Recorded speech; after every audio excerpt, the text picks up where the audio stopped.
What happened? अच्छा वो pause हो गया था। Okay okay okay. Oh lecture तो फिर हाँ हाँ हाँ उसमें कोई दिक्कत नहीं है, बस वो होना चाहिए, रिकॉर्ड होना चाहिए, दैट्स इट।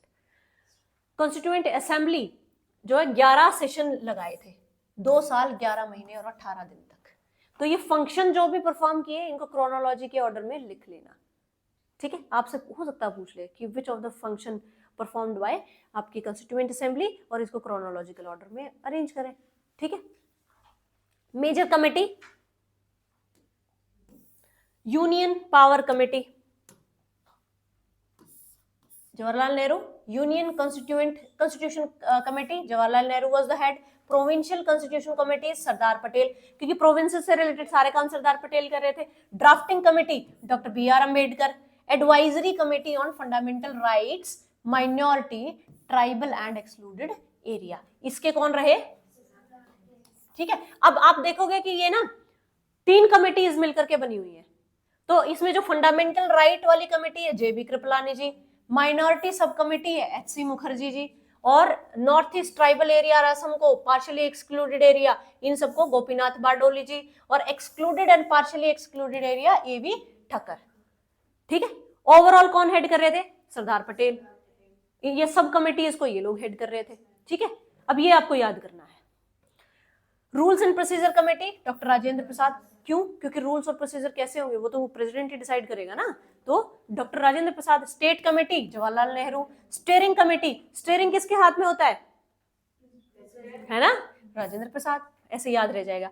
ड्राफ्टिंग कमेटी 1947 अगस्त 29 को सेटअप हुई, 7 मेंबर थे, सातों आपको याद होने चाहिए। Doctor B R Ambedkar chairman थे इसके, N Gopala Swami Ayyangar, Alladi Krishna Swami Iyer, doctor K M Munshi, Syed Mohammad Saadulla, N Madhava Rao.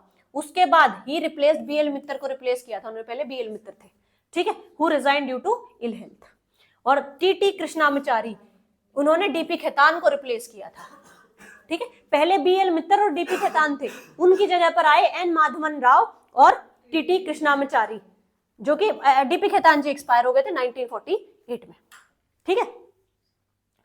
The constitution as adopted on 26 November 1949 contained एक प्रियम्बल था, 22 पार्ट थे, 395 आर्टिकल्स थे और 8 शेड्यूल थे, ठीक है। अब संख्या बढ़ गई है जो हम आगे पार्ट और सेलिन फीचर में करेंगे, ठीक है। उसके बाद some provisions of constitution pertaining to citizenship, elections, provisional parliament, temporary and transitional provisions and short title, जो कि आर्टिकल 5, 6, 7, 8, 9, 60, 324, 366, ये सारे आर्टिकल्स ये इमीडिएटली 26 नवंबर 1949 को इफेक्टिव हो गए थे, क्योंकि इंपॉर्टेंट थे कि सिटीजनशिप किसको दी जाए, यही तो इश्यू था ना पार्टीशन के बाद।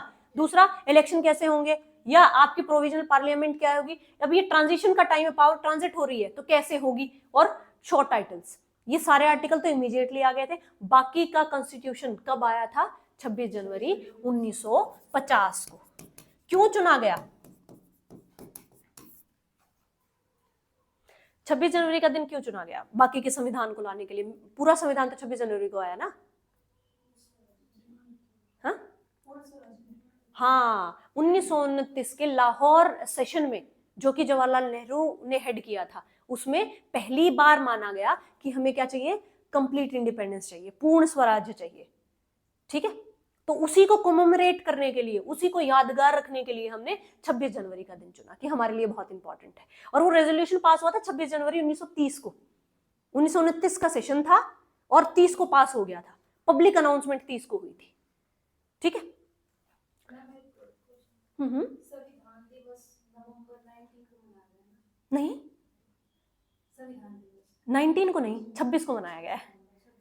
हाँ 26 नवंबर को है ना, वो 19 को नहीं था, ठीक है। इंपॉर्टेंट फैक्ट्स, एलिफेंट जो है उसका सिंबल था, प्रोस्पेरिटी का सिंबल होता है generally elephant. B N Rau उसके लीगल एडवाइजर थे, H V R Iyengar secretary थे, S N Mukherjee chief draftsman थे, ठीक है, कॉन्स्टिट्यूशन के। प्रेम बिहारी रायजादा, ये थोड़ी स्पेलिंग गलत है, इसको ठीक कर लेना। प्रेम बिहारी रायजादा वो कैलीग्राफर थे। कैलीग्राफर क्या होता है? जो हाथ से लिखते हैं, है ना। तो जो ओरिजिनल कॉन्स्टिट्यूशन था वो सारा हाथ से लिखा गया था, और उसके बॉर्डर पे भी कुछ आर्ट हुई थी, ठीक है। वसंत कृष्ण वैद्य वो हिंदी वर्जन की कैलीग्राफी की थी उन्होंने ओरिजिनल कॉन्स्टिट्यूशन की। ओरिजिनल कॉपी सारी पार्लियामेंट में मिलेंगी, वो हीलियम बॉक्स के अंदर सेफ होती हैं। तो हमारे पास जो भी कॉपीज होती हैं वो सेकंड, थर्ड, फोर्थ, पता नहीं कौन कौन सी कॉपीज आती हैं, तो वो जो ओरिजिनल कॉपीज थी जिनको हाथ से लिखा गया था वो वहां रखी हुई है, ठीक है, प्रिजर्व करके रखते हैं। चलिए सैलिएंट फीचर आगे का कंटिन्यू करते हैं, 15-20 मिनट का एक ब्रेक लेते हैं। ये क्वेश्चन आया